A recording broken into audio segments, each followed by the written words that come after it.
अमेरिकी मित्रों नमस्कार। The truth of the share market channel में आपका स्वागत है। मैं भुवनेश अग्रवाल आप सबको नमस्कार करता हूं और आज शेयर बाज़ार के ऊपर चर्चा करते हैं। अमेरिकन यूएस मार्केट रात को बुरी तरह से गिर गए। जब कल खुले थे, जब ग्रीन में थे, लेकिन बंद हुए तो भारी गिरावट के साथ बंद हुए हैं। और पोजीशन ये है कि 3 कारणों से गिरावट बताई जा रही थी मार्केट रिपोर्टिंग में। इजराइल और ईरान के बीच टेंशन, क्रूड ऑयल की प्राइसेज में बढ़त और दूसरा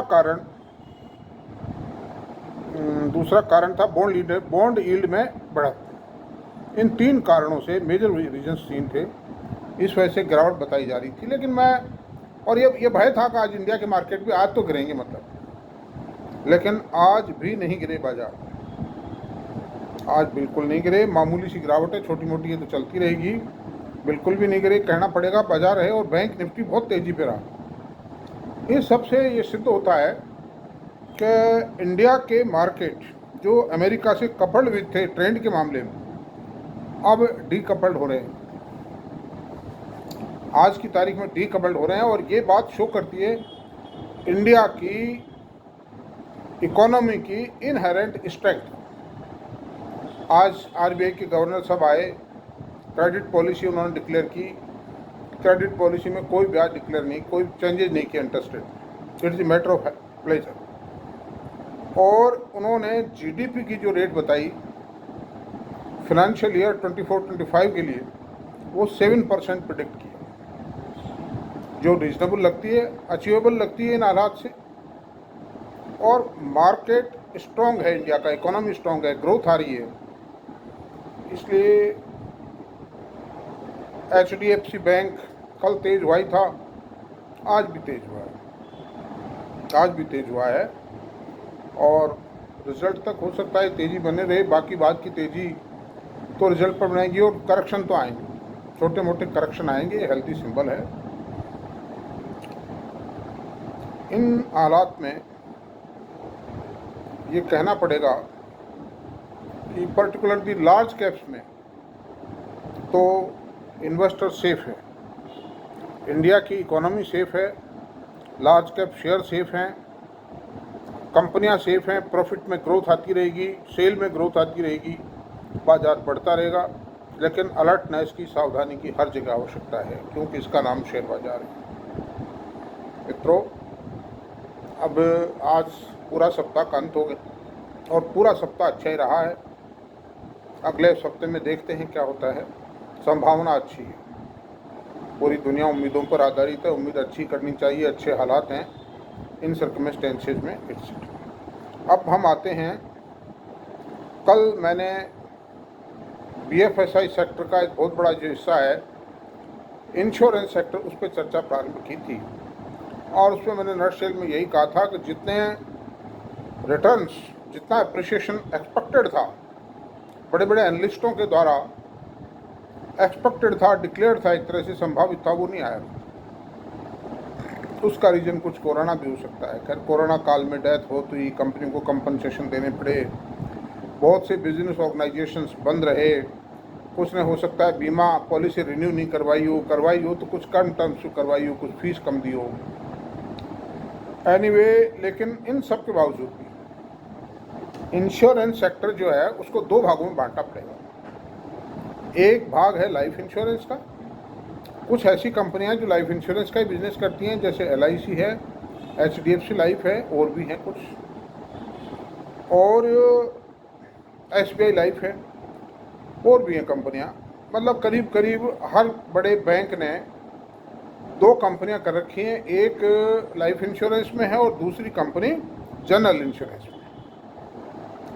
तो ये 2 कंपनियां हैं, उसमें LIC सबसे पुरानी है, सब गवर्नमेंट कंपनी है, पब्लिक सेक्टर बहुत बड़ी कंपनी है, और 40 लाख करोड़ का इसके पास में प्रीमियम कॉर्पस है। और वो पैसा इन्होंने शेयर्स में लगा रखा है, डेट में लगा रखा है, गवर्नमेंट बॉन्ड्स में लगा रखा है। उसका रिटर्न भी आता है जो, लेकिन उसका मेजर जो पार्ट है ना, ये क्यों नहीं पनप पाती है इंश्योरेंस कंपनी कि उसका जो मेजर पार्ट है उसमें पहला जो हिस्सा चला हुआ तो एजेंट्स को चला जाता है कमीशन के रूप में, वो बड़ा भारी है। मतलब शुरू की जो इंस्टॉलमेंट है पहले साल की, उसमें 25-30% चला जाता है और बाद के सालों में भी 5-10% चला जाता है। और जो बाद में कमाती हैं उसमें से कुछ इंश्योरेंस लाइफ इंश्योरेंस कंपनी की बात कर रहा हूँ मैं, उसमें से बहुत सा हिस्सा डेथ भी होती हैं, लाखों लोग इंश्योर्ड हैं, एज के हिसाब से है, कुछ बीमारियों के होती है, कुछ एक्सीडेंटल डेथ हैं होती हैं, उसमें चला जाता है। कुछ खर्चे हो जाते हैं, खर्चे बहुत भारी हैं इंश्योरेंस कंपनीज के, इस्टेब्लिशमेंट एक्सपेंडिचर है, परमिसेस का किराया है, खुद की परमिसेस हैं तो उनका मेंटेनेंस है, ये सारे खर्चे बर्चे होने के बाद में 1-2% का ही मेरा ख्याल प्रॉफिट रहता है, जितना ये मतलब प्रीमियम इनके पास आता है उसका। उतना प्रीमियम तो असेट मैनेजमेंट कंपनी जो म्यूचुअल फंड चला रहे हैं उन लोगों का, उन कंपनियों का भी। और 40 साल के अंदर life insurance company of India जो है उसमें शेयर होल्डर्स का जो कॉर्पस है, शेयर होल्डर्स का जो असेट है, वो कुल मिला के 55,000 करोड़ रुपये। अब ये आश्चर्य की बात है कि 70 साल के अंदर एक कंपनी 55,000 करोड़ रुपए इकट्ठे कर पाई शेयर होल्डर्स के लिए, एक पैसा। इसका मतलब the business is not worth heavy earning, good earning नहीं है इसमें। दूसरी बात है SBI की, जो SBI लाइफ है वो भी ठीक है, प्रगति तो हुई है उस कंपनी में 5 सालों में, लेकिन उसका P रेशो 46 है, उसके शेयर में कोई खास बढ़त नहीं आई है। HDFC लाइफ, उसमें 7 रुपये की EPS है, शेयर 600 रुपये चलता है, 100 के P रेशो भी चलता है। अगर उनका प्रीमियम कलेक्शन भी देखें तो भाई उस प्रीमियम से जो आपने बचा हुआ आपका अमाउंट है, या यूनिट होल्डर्स का भी जो अमाउंट है, उसको आपने इन्वेस्ट कर रखा है, शेयर्स में कर रखा है, डेट में कर रखा है, बिल डिस्काउंट कर रखा है, गवर्नमेंट बॉन्ड्स में कर रखा है, उससे जो रिटर्न आता है उस पर वही बात है कि सारे का सारा हिस्सा उनको चला जाता है, एजेंट्स को चला जाता है। और एजेंट्स पे और खर्चा और है, उनको कमीशन देते हैं, जो देते हैं सेल्स प्रमोशन के लिए। उन एजेंट्स को गोवा घुमा रहे हैं, फर्स्ट क्लास 5 स्टार होटल्स में, फ्लाइट से ले जाते हैं, बढ़िया होटल्स में ठहराते हैं, खाना पीना सब फर्स्ट क्लास हो रहा है, करोड़ों रुपया खर्च होता है उसमें। तो अंडर दीज सर्कमस्टेंसेज में लाइफ इंश्योरेंस कंपनीज के पास कुछ नहीं बचता है। अगर बचता तो चलिए वो तो सरकारी है, LIC तो, HDFC लाइफ तो प्राइवेट है और मोस्ट एफिशिएंट मैनेजमेंट है इसका इंडिया में, लेकिन क्या कर पाए, कुछ भी नहीं कर पाए। 600 रुपये शेयर चल रहा है, 10 पेड शेयर 600 रुपये, कोई खास बात। और 2-3 उदाहरण दिए हैं। SBI लाइफ का शेयर 1700 रुपये है, बहुत पुरानी कंपनी है, गवर्नमेंट सपोर्टेड है ये भी, और इसमें चूँकि एक बहुत बड़े बैंक की सब्सिडरी है उस कारण भी इसको एडवांटेज मिला है, लेकिन उसके बावजूद भी कोई खास बात नहीं। दूसरी अपन कंपनी देखें, दूसरा जो सेक्टर है, इसी का तो दूसरा पार्ट है जनरल इंश्योरेंस। जनरल इंश्योरेंस कंपनियां मेडिकल इंश्योरेंस करती हैं, ऑटो इंश्योरेंस करती हैं, ऑटोमोबाइल इंश्योरेंस कह सकते हो पूरा उसको, ऑटोमोबाइल इंश्योरेंस करती हैं, है ना, और फायर, थेफ्ट, इंसिडेंट, एक्सीडेंट, इस तरह के मेडिकल, इस तरह के इंश्योरेंसेज वो करती है डिफरेंट टाइप के। और उसमें भी एजेंटों को कमीशन बहुत भारी देना पड़ता है, खर्चे बहुत ज़्यादा हैं, एडवर्टाइजमेंट के खर्चे हैं, इस्टेब्लिशमेंट के खर्चे हैं, बिल्डिंग प्रॉपर्टी मेंटेनेंस, सब खर्चे बहुत ज़्यादा हो जाते हैं। और फिर जो इंश्योरेंस किया है आपने तो आपको कमिटमेंट पूरे करने पड़ेंगे, उसमें डैमेजेस को पे करने में चला जाता है। जैसे आप देखिए, अगर मान लो एक व्हीकल का एक्सीडेंट हो जाता है, 10-20 लाख रुपए जाना सामान्य बात है। कहीं कोई जहाज़ डूब जाता है, उसका बहुत भारी नुकसान पे करने पड़ते हैं। कहीं फायर इंसिडेंट हो जाता है, बहुत भारी पेमेंट है। मेडिकल का पेमेंट तो बहुत ज़्यादा है, बहुत ज़्यादा पेमेंट है मेडिकल का, उसमें कंपनसेशन बहुत देना पड़ता है। वो भी काट पीट करके कोई खास खर्चा बचता नहीं है। और जो ठीक है, जो पैसा बचता है वो इनका है, कंपनी का है, लेकिन वो पैसा बहुत कम बचता है, तो उसको ये इन्वेस्ट कर करा देते हैं कहीं पर शेयर वेयर में, डेट इंस्ट्रूमेंट्स में कर देते हैं, लेकिन कोई बहुत बड़ी बात नहीं है। एक जनरल इंश्योरेंस आरई का इशू आया था, 800 रुपये में आया था उसी, आपको ध्यान हो, वो गिर के 120 रह गया था, अभी 240 रुपये है उसी। और ये बात भी हो गई मेरे ख्याल 8-10 साल की हो गई।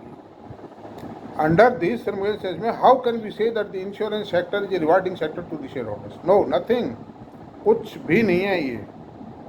और हम हमारा पैसा ऐसी जगह क्यों लगाएं कि जिस पर स्लो एप्रिसिएशन आता हो?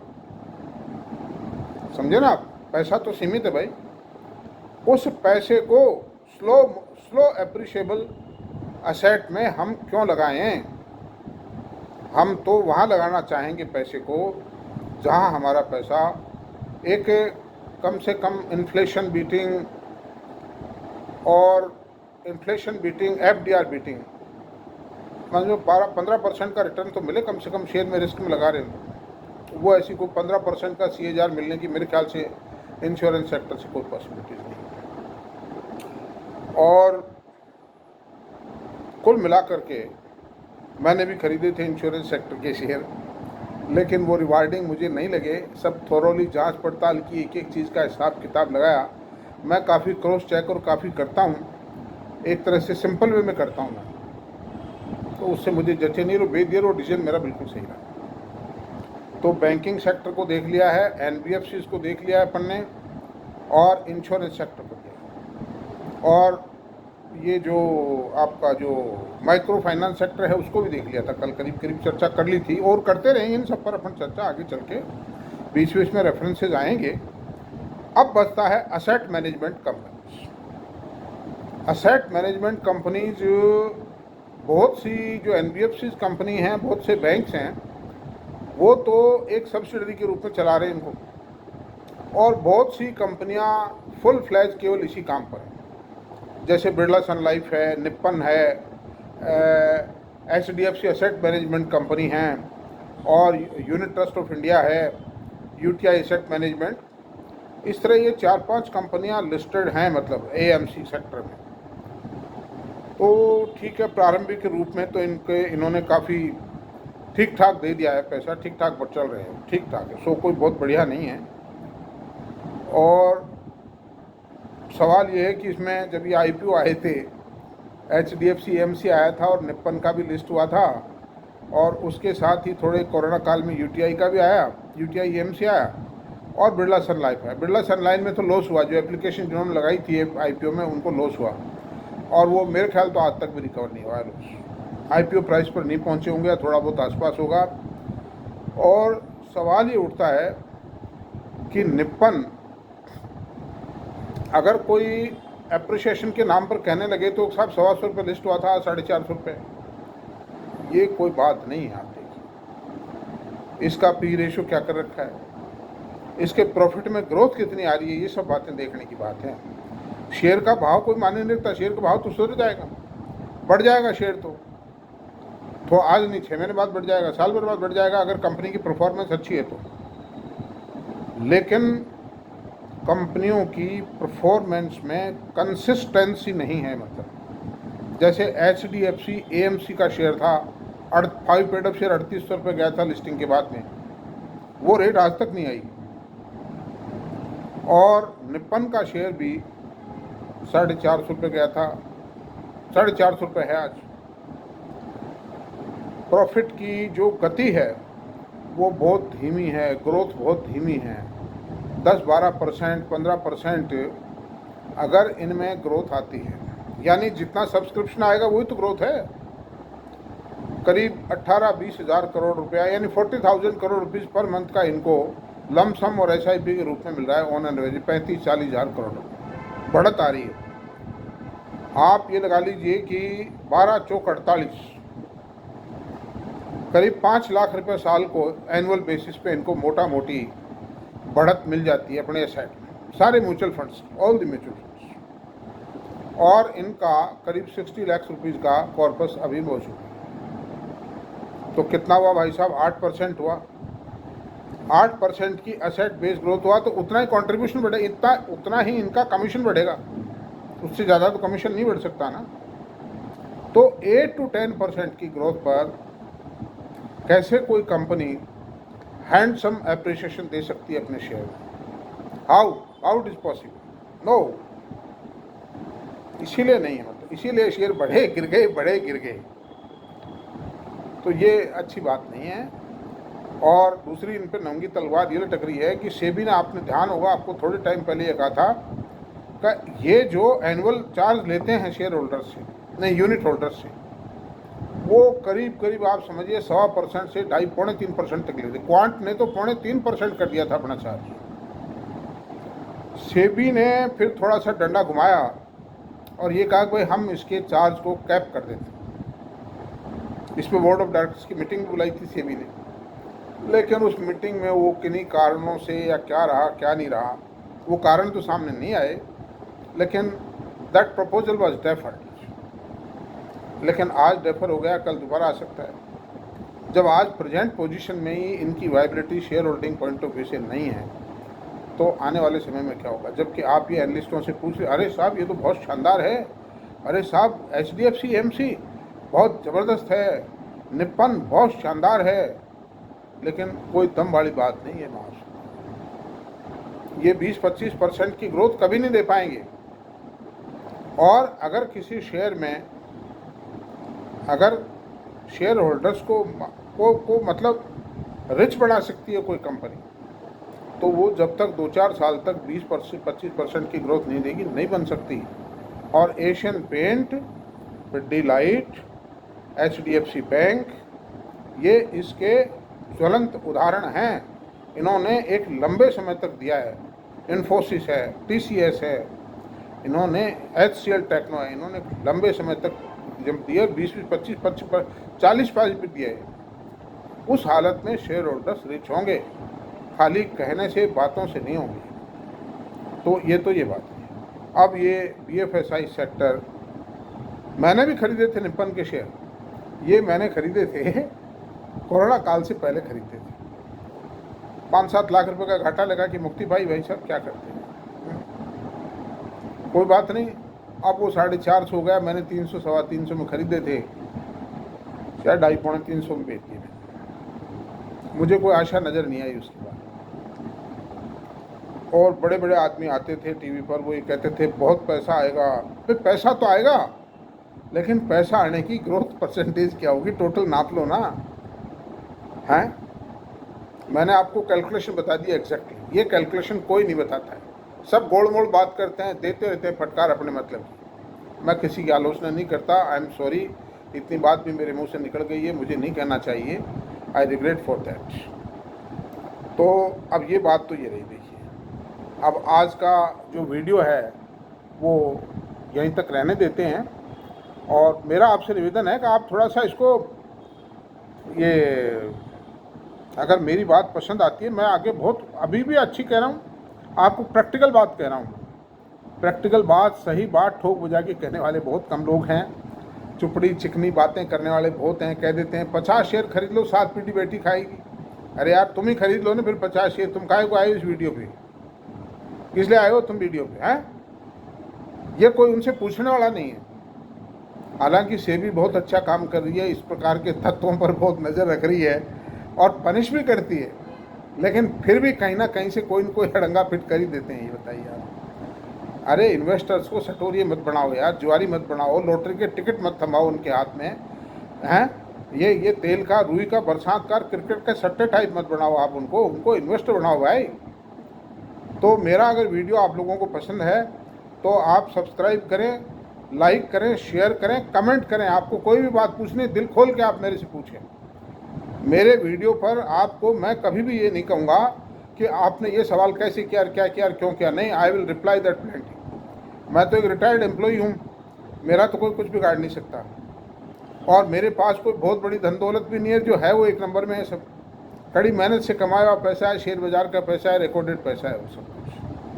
इसलिए सेबी को भी मैं धन्यवाद देता हूँ, वो बहुत अच्छा काम कर रहे हैं, और मैं आप सब लोगों को भी धन्यवाद देता हूँ। और आप लोग ये ना समझें कि मैं कोई बड़ा आदमी नहीं हूँ इसलिए मेरी बात सही नहीं होगी। नहीं, छोटे आदमियों की बात भी कई बार सही हो जाती है, और मैं इतना छोटा भी नहीं हूँ, मैं मेरे मुंह से नहीं कहना चाहता इतना। मतलब आप कभी जब अपन चलेंगे, आगे चल के बढ़ेंगे, तो हो सकता है कि मैं आपको जयपुर बुलाऊँ विदाउट एनी चार्ज। मैं एक डिनर आयोजित करूँगा आप लोगों के लिए, जो मेरे रेगुलर व्यूवर्स होंगे, 200-400 व्यूवर्स जो भी होंगे, मैं I will give you the lunch और dinner, either one thing, Jaipur में बुला करके। लेकिन थोड़ा सा ठहरिए, इंतज़ार कीजिए, थोड़ा व्यूवर संख्या भी बढ़ने दीजिए, और बैठेंगे, बात करेंगे, सब कुछ बीच बीच में मिलते जुलते रहिए आप लोग, कोई दिक्कत नहीं है। लेकिन स्पेसिफिक रिकमेंडेशन मैं नहीं दे सकता, क्योंकि सेबी का बैन है मतलब। तो धन्यवाद, बहुत बहुत धन्यवाद आपको। आज की बात यहीं तक रहने देते हैं। Thank you very much.